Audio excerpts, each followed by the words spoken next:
এটা কিসের ডাল করেছি বুঝতে পারছেন না তো? তো দেখুন কিসের ডাল করেছি আর কীরকম করে করছি সেটাও দেখুন।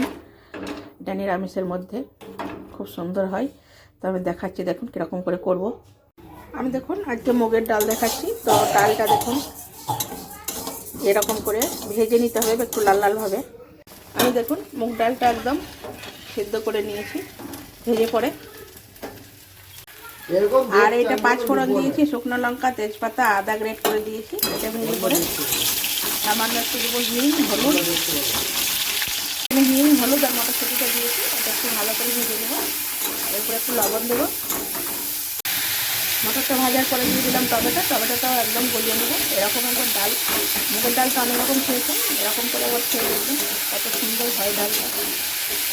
তো দেখুন টমেটো একদম সুন্দরভাবে গলিয়ে নিয়েছি। এবার আমি সেদ্ধ ডালটা দিয়ে দিই। তো দেখুন ধনে পাতা দিয়ে দিয়েছি আমি। আর এখানে একটু আমার ভাজা মশলা করা ছিল ঘরে, কাজু, জোয়ান আর মৌরি আর ধনে আর জিরে দিয়ে, সেটাই আমি দিয়ে দিচ্ছি। আপনারা এরকম প্লেন প্যাকেটের গরম মশলাও দিতে পারেন। আর একটু ঘি দেবো। একটু ঘি দিয়ে নেড়ে চেড়ে আমি রান্নাটা কমপ্লিট করব।